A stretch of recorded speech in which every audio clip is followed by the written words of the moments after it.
Shalom adik-adik, kita bersyukur sekali bahwa nanti tanggal 25 Oktober kita bisa bersama-sama beribadah dan berinteraksi bersama di dalam Zoom. Nah adik-adik, mulai dari sekarang siapin ya Zoom-nya dan juga bisa hubungin Kak Wati supaya nanti kita bisa bersama-sama dalam satu grup WA. Jadi nanti kita bisa membahas apakah kita memakai Zoom atau pakai Meet. Tapi yang jelas adik-adik daftarkan dulu dan siapkan dulu aplikasinya agar kita bisa bersama-sama nanti tanggal 25 Oktober dalam ibadah Zoom. Nah adik-adik, jangan sampai kelewat ya. Tanggal 25 Oktober jam 3. Tuhan Yesus memberkati. Halo Shalom, jumpa lagi. Apa kabar anak-anak? Puji Tuhan. Wow, udah minggu bulan ke-10 ya sekarang. Hampir 7 bulan ya kita nggak jumpa, tapi kita jumpa lewat live streaming setiap hari Minggu. Nah anak-anak, Kawati mau bilang hari ini lagi kita memuji Tuhan, kita bersyukur karena kita diberi waktu lagi oleh Tuhan untuk apa? Beribadah. Sehat ya sekarang ya, ada di rumah ya, duduk baik yang manis, siap dengar firman Tuhan?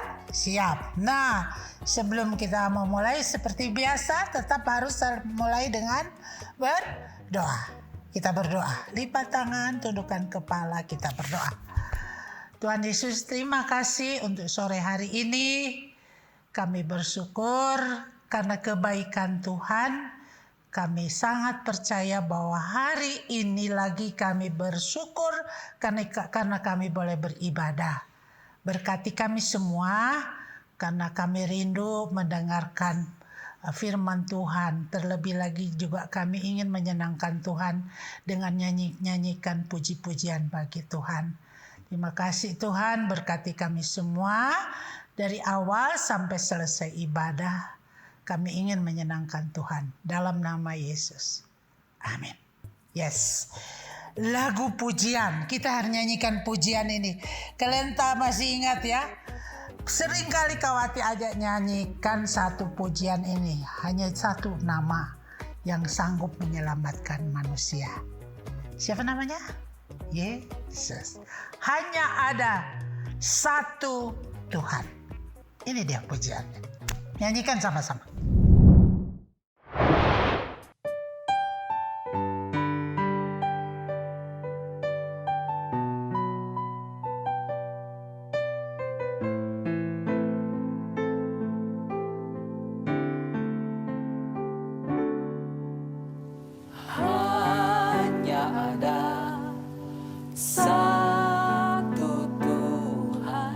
Dia yang selalu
menjagai aku. Dia pedulikan aku. Dia mengasihi aku.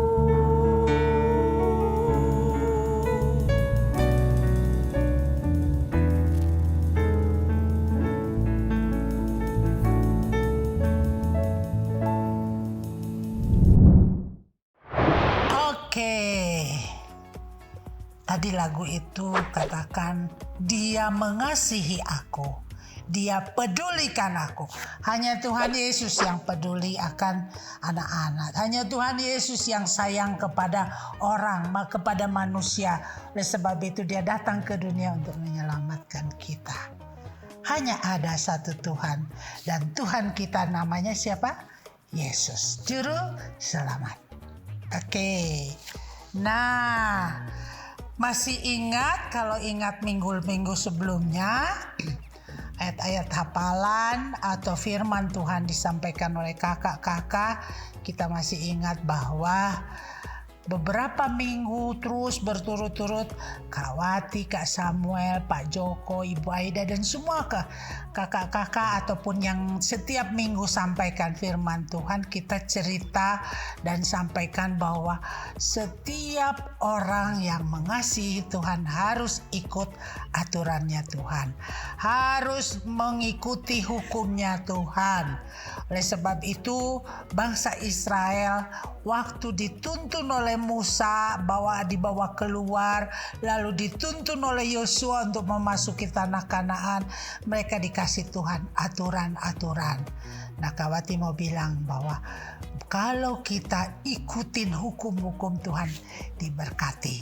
Nah, hari ini kita mau dengar firman Tuhan, ya, firman Tuhan lanjutan dari Hakim-Hakim minggu lalu. Nah, ya ini Hakim-Hakim 19 sampai 21. Ya, tapi sebelum kita dengar firman, Kak Wati ingin nyanyikan ataupun memberikan lagu pujian ini buat anak-anak. Anak-anak ikutin pujian ini sekaligus akan berdoa dengan pujian ini. Pujian ini berkata, Roh Kudus yang manis, penuhiku. Roh Kudus yang manis, tuntun aku.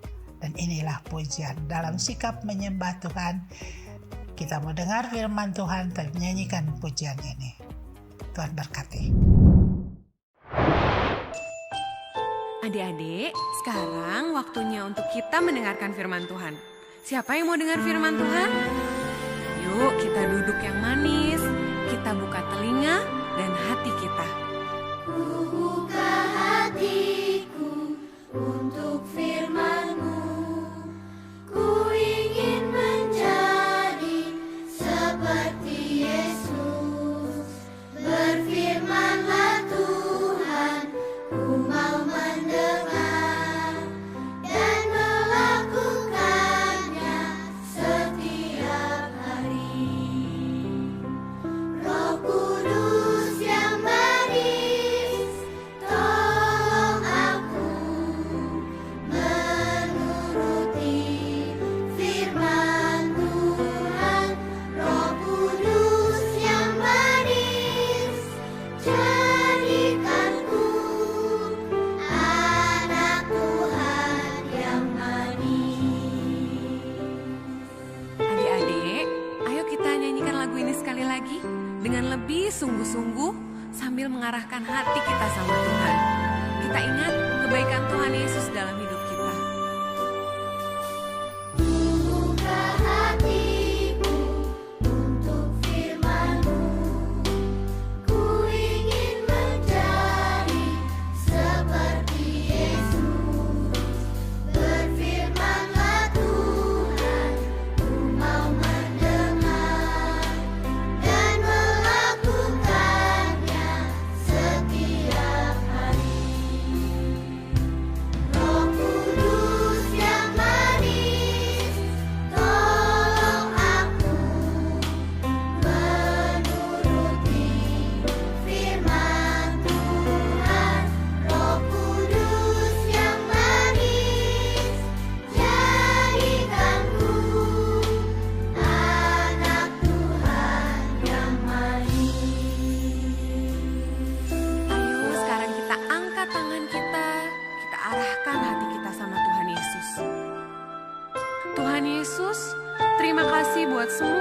kebaikan Tuhan Yesus dalam hidup kami. Kami tahu Tuhan Yesus sangat mengasihi kami. Saat ini kami mau dengar firman-Mu Tuhan. Kami perlu Roh Kudus-Mu untuk menuntun kami, supaya kami bisa melakukan apa yang Tuhan Yesus mau kami lakukan. Kami mengasihi-Mu Tuhan Yesus, dan kami mau menjadi anak-Mu yang manis Tuhan. Roh Kudus yang manis, tolong aku menuruti firman Tuhan. Roh Kudus yang manis, jadikanku anak Tuhan yang manis. Ayo kita panggil Roh Kudus. Kudus yang manis, tolong aku menuruti firman Tuhan. Roh Kudus yang manis, jadikanku anak Tuhan yang manis. Dengarkan doa kami Tuhan Yesus. Anak Tuhan yang manis. Sekali lagi katakan, Anak Tuhan yang manis. ayo kita sembah Tuhan Yesus. Kita angkat tangan kita katakan Tuhan Yesus. Oke, ada Alkitab ya. Kalian kan tiap minggu pasti ada Alkitab. Kita akan buka di kitab Hakim-Hakim lanjutan minggu lalu. Hakim-Hakim perjanjian lama, tapi Hakim-Hakim yang paling terakhir.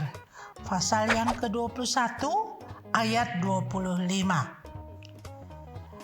Hakim-Hakim 21 ayat 25. Perhatikan firman Tuhan ini. Pada zaman itu tidak ada raja di antara orang Israel. Setiap orang berbuat apa yang benar menurut pandangannya sendiri. Firman Tuhan ini berkata begini. Pada zaman itu berarti pada zaman apa?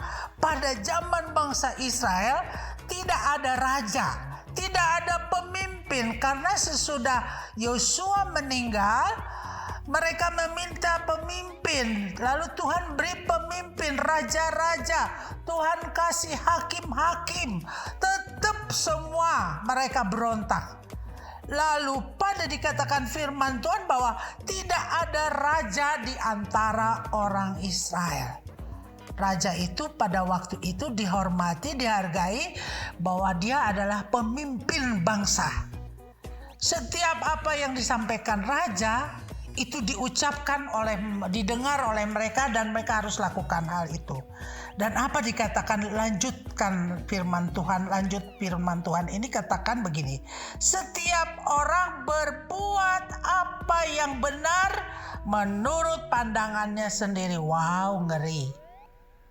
Setiap orang suka-suka berbuat apa aja menurut dia bagus, benar, dia lakukan. Ya. Nah, anak-anak, hari ini firman Tuhan diambil di dalam Hakim-Hakim 19.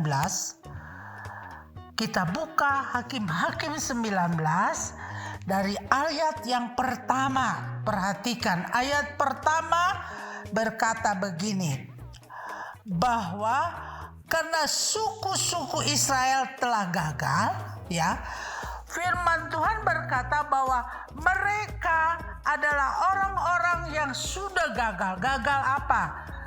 Mengasihi Tuhan. Mereka gagal mentaati hukum Tuhan. Mereka gagal karena apa? Tidak mengasihi Tuhan. Ayat pertama katakan, terjadilah pada zaman itu ketika tidak ada raja di Israel, bahwa di balik pegunungan Efraim ada seorang Lewi. Hari ini kau mau sampaikan ada seorang Lewi. Lewi ini adalah orang, ini tidak disebut namanya, tetapi dia dari keturunan Lewi. Kita tahu ya, ada suku-suku, ada 12 suku Israel. Salah satu adalah Lewi. Lewi ini adalah suku yang dikhususkan Tuhan untuk diam dan melayani di bait Allah. Mereka tidak diberikan warisan tanah karena mereka hidup di dalam mengurus semua urusan peribadatan.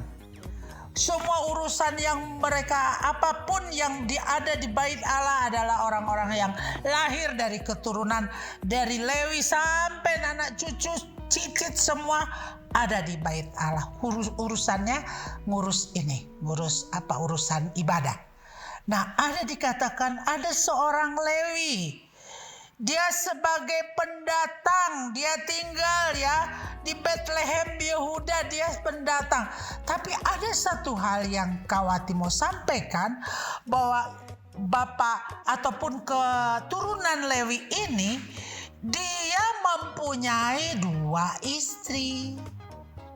Ada istri yang sah, ada istri yang tidak diakui, tidak sah. Disebut sebagai seorang gundik. Nah, istri mudanya ini dia pergi lari meninggalkan seorang Lewi ini. Kenapa? Karena dia tidak jujur sama suaminya. Dia tinggalkan suaminya karena dia mau main serong dengan orang lain, dan dia tidak jujur. Dia lari pulang ke kampungnya. Sehingga orang Lewi ini pergi ke kampung yang perempuan ini, wanita ini yang disebut seorang gundik ini, istri mudanya ini, dia pergi ke sana ke kampungnya untuk menjemput, dibawa pulang. Tapi anak-anak tahu nggak ceritanya lanjutannya? Waktu dia sampai di mertuanya, dia tinggal di sana, mertuanya senang ditahan sehari, 2 hari, 5 hari ditahan di situ. Janganlah dulu pulang, biarlah kalian di sini makan enak dulu. Tapi orang Lewi ini bahwa dia harus pulang kembali ke kampungnya. Nah, waktu dia hari ke-5, hari ke-6, akhirnya dia bawa istri mudanya, yang wanita seorang gundik tadi, dia bawa pulang. Dia bawa dalam perjalanan pulang. Dia bawa karena dia punya pembantu, orang-orang yang membantu dia juga. Dia bawa naikkan istrinya di keledai, lalu mereka jalan perjalanan pulang. Sampailah mereka di satu tempat, lalu mereka mampir mau nginep di daerah situ, kampung itu ataupun tempat itu. Tetapi waktu mereka mau menginap di desa ataupun di kampung itu orang-orang di situ tidak mau mengakuinya, tidak mau terima. Mereka tidak mau, padahal Lewi dan suku-suku 12 suku itu semua mereka bersaudara, tapi mereka tidak mau. Lalu akhirnya orang Lewi ini bawa istrinya, dia pergilah ke tempat yang ada lapangan luas di situ. Mereka duduk di lapangan itu, duduk dengan gelap-gelap. Mereka punya bekal perjalanan, mereka punya sesuatu untuk bisa dimakan, tetapi mereka pengen nginap, mereka mau nginap tidak ada tempat. Karena desa ataupun tempat di mana mereka mau menginap, orang-orangnya nggak mau terima. Mereka usir. Jadi akhirnya mereka tinggallah di satu lapangan luas. Di situ gelap-gelap, malam-malam, tengah malam di situ Mereka diam. Lalu tiba-tiba ada seorang kakek-kakek lewat. Kakek ini lewat melihat mereka kok ada duduk di lapangan luas dengan duduk nggak tidur karena nggak ada tempat, nggak ada kemah, nggak ada tempat untuk berlindung. Apa yang terjadi? Kakek tua ini, seorang bapak tua ini mengajak orang Lewi bersama istri mudanya dan para orang-orang yang membantu dia untuk pergi ke rumah kakek tua ini. Apa yang terjadi, anak-anak? dia diajak ke kota namanya kota Yebus. Kota ini lalu diajaklah singgah tinggal di bapak ini punya rumah, bapak kakek-kakek tadi. Lalu mereka diberi makan, diberi minum, dikasih tempat untuk menginap, untuk tidur. Aduh, senang sekali karena ada yang ngajak mereka, ada yang ngakuin mereka bahwa mereka dibawa untuk boleh beristirahat. Tapi tengah malam adik-adik, tiba-tiba didengar di depan pintu ada yang gedor pintu. Dor. Buka pintunya. Dor. Buka, kasih keluar orang yang ada di dalam itu. Bapak tua yang punya rumah kaget. Ada apa? Rupanya dari suku Benyamin datang komplotan orang-orang yang ngeri banget. Hidupnya tidak takut Tuhan, pemberontak. Mereka sudah melawan Tuhan, hidupnya sudah tidak benar, jadi perampok, pembunuh. Lebih jahat lagi apa? Mereka senang sama laki-laki, laki-laki senang sama laki-laki. Ngeri. Ya, mereka senang sama laki-laki. Mereka perkosa laki-laki. Mereka lakukan semua yang jahat, jijik bagi Tuhan. Apa yang Tuhan? Mereka, karena apa? Mereka sudah jadi pemberontak, penjahat. Suku Benyamin ini datang gedor-gedor, suruh keluar. Keluar, kami mau pakai orang itu. Atau adik-adik mau diperkosa. Ngeri. Jijik ya. Tapi Alkitab bilang begitu. Lalu bapak tua itu ketakutan. Orang Lewi itu juga ketakutan. Akhirnya orang Lewi pikir apa? Di luar sudah banyak orang yang jahat, kejam, yang perampok semua. Dia suruh, tahu nggak, istri mudanya keluar. Disuruh, ini aja bawa istri mudaku. Waduh adik-adik. Dia suruh istrinya tadi, seorang wanita gundik tadi, istri mudanya tadi, disuruh keluar, diberikan kepada orang-orang yang jahat yang lagi teriak-teriak di luar. Dianya sembunyi, dianya enak di rumah itu, dia diam-diam, dia enak tidur. Pagi hari, apa yang terjadi adik-adik? Waktu dia keluar, dia buka pintu orang Lewi ini. Karena dia mau lanjutkan perjalanan, dia mencari istri muda.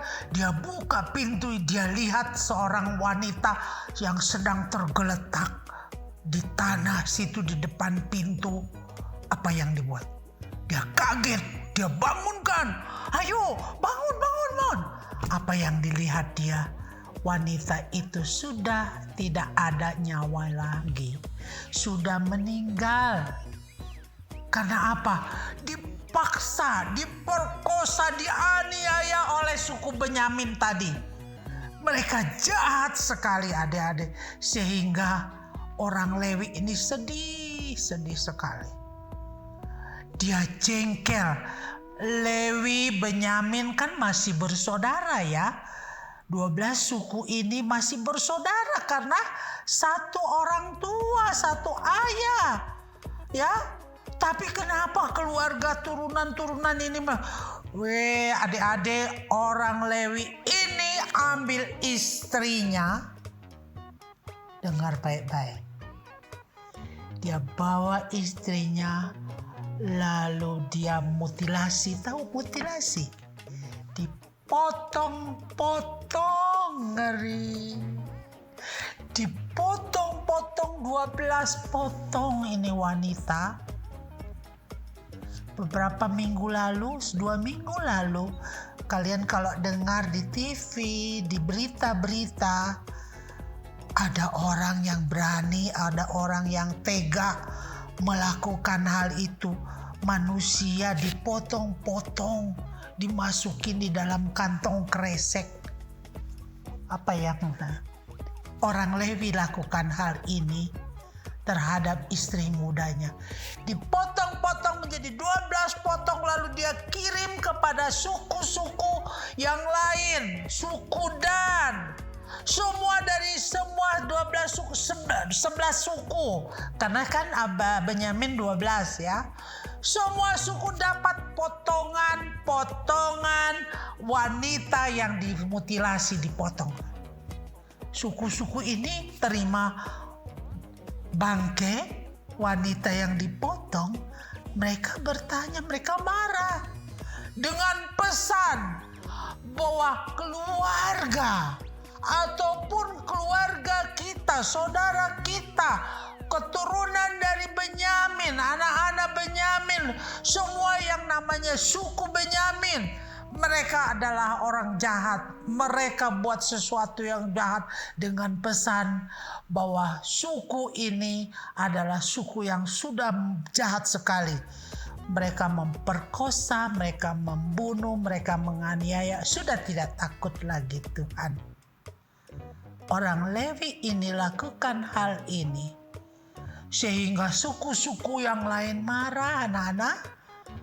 Mereka marah, lalu mereka mulai kumpul bersepakat bersama. Untuk apa? Menyerang suku Benyamin. Dipanggillah tua-tua, dipanggillah pemimpin-pemimpin, dipanggillah para tentara-tentara, pasukan-pasukan, dikumpulkan. Mulai hari ini kita serang suku-suku Benyamin. Adik-adik, anak-anak di rumah, perang saudara terjadi. Mereka mulai perang dan suku Benyamin yang paling sedikit kalah.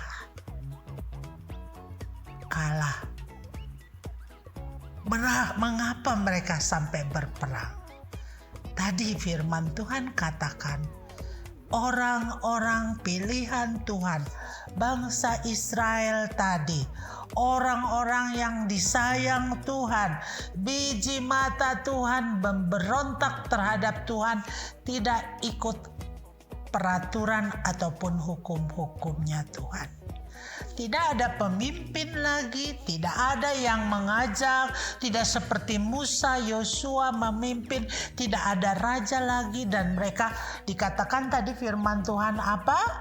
Bahwa mereka hidup menurut apa yang mereka benar, itulah yang mereka lakukan.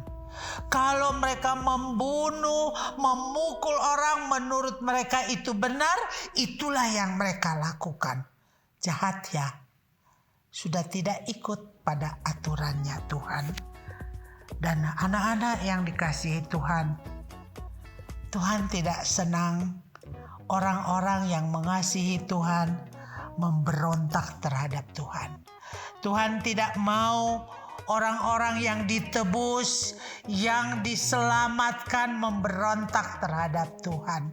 Kita lihat orang Lewi ini pun buat gara-gara. Orang suku Benyamin pun demikian, yang suku lain pun akhirnya perang bersaudara. Persaudaraan yang harusnya saling mengasihi, saling perang, saling bunuh-bunuhan. Dan yang paling menjijikan bagi Tuhan, setiap orang-orang itu sudah tidak takut Tuhan, tidak hidup normal, tidak melakukan hal yang benar menurut firman Tuhan. Laki-laki suka laki-laki, perempuan suka perempuan, jijik bagi Tuhan. Dan Tuhan tidak senang dengan hal itu. Nah, hari ini Kawat ingin aja anak-anak, firman Tuhan ini kalau lihat benar mengerikan. Tetapi firman Tuhan katakan apa yang dicatat di Alkitab, Tuhan ceritakan, Tuhan sampaikan kepada kita. Untuk apa? Untuk menjadi pelajaran buat kita. Jangan hidup seperti itu. Karena firman Tuhan katakan di dalam Amsal 29 ayat 18 berkata, Alkitabnya kita buka Amsal Amsal 29 ayat 18 bilang begini. Bila tidak ada wahyu, menjadi liarlah rakyat. Berbahagialah orang yang berpegang pada hukum. Dikatakan kalau tidak ada firman, tidak ada wahyunya Tuhan, liar. Kalau tidak ada di dalam firman, manusia ini cenderung jahat. Tahu liar ya? Sesuka hati, makanya tadi firman Tuhan katakan apa? Setiap orang berbuat apa yang benar menurut dia. Orang Lewi lakukan menurut dia benar. Tetapi bagi Tuhan, Tuhan tidak mau hal itu. Orang-orang suku Benyamin lakukan hal itu bagi mereka, memperkosa, membunuh, melakukan sesuatu yang tidak diperkenankan Tuhan, menjijikan bagi Tuhan. Menurut mereka benar, tapi bagi Tuhan tidak benar. Oke, hari ini Kawati mau sampaikan firman Tuhan. Kalau tidak ada firman Tuhan, kita manusia ini menjadi manusia yang cenderung berbuat sesuatu yang jahat. Oleh karena itu hari ini Kawati ingin anak-anak firman Tuhan katakan Amsal tadi. Mari, wahyu firman Tuhan itu yang melindungi, menjaga hukum Tuhan itu yang menjaga kita untuk berbuat sesuatu yang kalau kita buat sesuatu yang baik, artinya kita sedang lakukan apa yang firman Tuhan katakan. Anak-anak yang di rumah, hari ini kalian dengar firman Tuhan. Ayat hafalan ini dikatakan Amsal 29 ayat 18. Bila tidak ada wahyu, menjadi liarlah rakyat. Tidak ada firman Tuhan, manusia pasti berbuat kejahatan. Ya, pasti liar.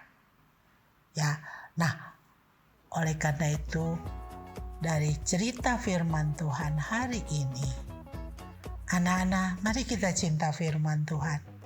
Mari kita baca firman Tuhan. Mari kita mengasihi Tuhan dengan kita membaca, berdoa, baca firman Tuhan. Tuhan mau kita melakukan hal itu. Kita diselamatkan oleh karena Yesus, tapi bukan karena kita melakukan hal yang baik. Tetapi sesudah kita di dalam Yesus, kita lakukan hal yang baik, karena itu adalah firman Tuhan. Ya, nah sekali lagi, jangan lakukan sesuatu yang tidak menyenangkan hati Tuhan. Bahwa firman Tuhan, kalau kita lakukan sesuai dengan firman Tuhan, pasti firman itu akan menuntun kita, firman itu akan mengajar kamu, mengajar Kawati, mengajar kita semua yang mengasihi Tuhan, melakukan firman Tuhan. Pasti Tuhan berkati kalian. Kalian mau jadi orang hebat? Lakukan firman Tuhan. Kalian mau menjadi orang yang diberkati Tuhan? Ikutin hukum-hukumnya Tuhan, firman Tuhan.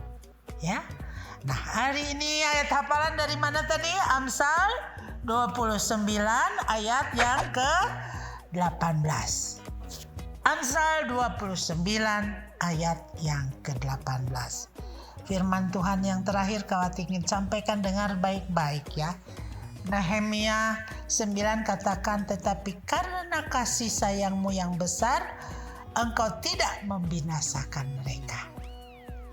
Ya, sama sekali, dan Tuhan tidak akan meninggalkan engkau.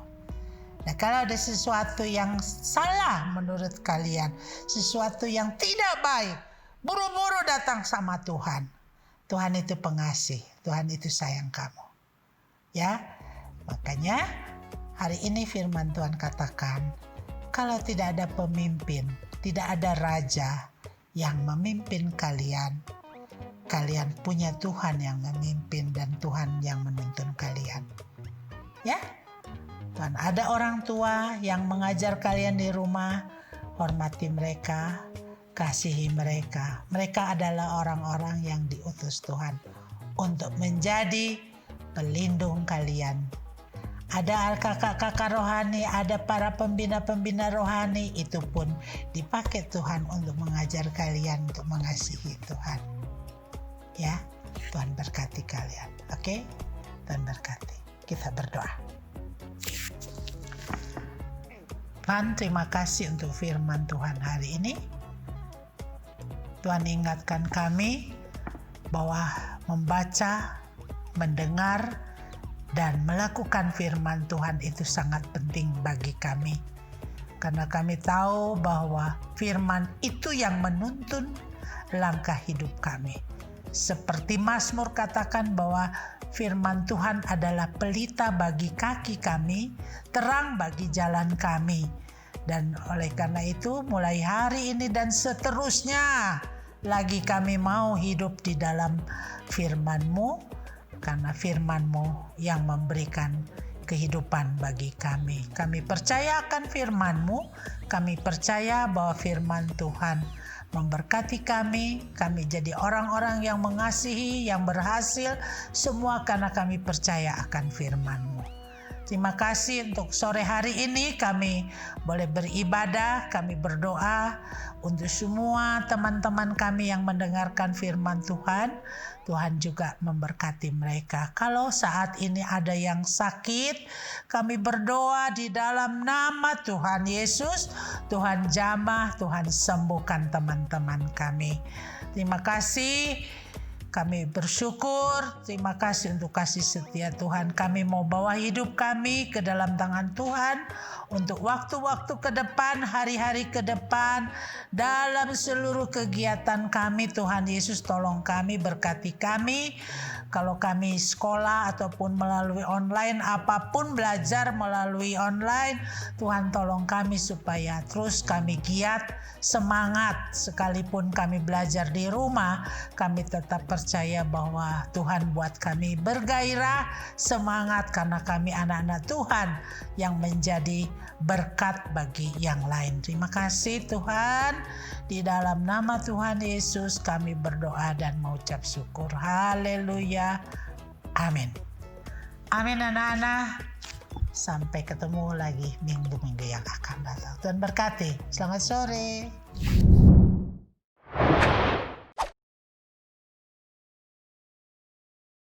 Hakim-Hakim 17 ayat 6. Pada zaman itu tidak ada raja di antara orang Israel. Setiap orang berbuat apa yang benar bagi pandangannya sendiri. Hakim-Hakim 17 ayat 6. Pada zaman itu tidak ada raja di antara orang Israel. Setiap orang berbuat apa yang benar menurut pandangannya sendiri. Hakim-Hakim 17 ayat 6. Pada zaman itu tidak ada raja di antara orang Israel. Setiap orang berbuat apa yang benar menurut pandangan mereka.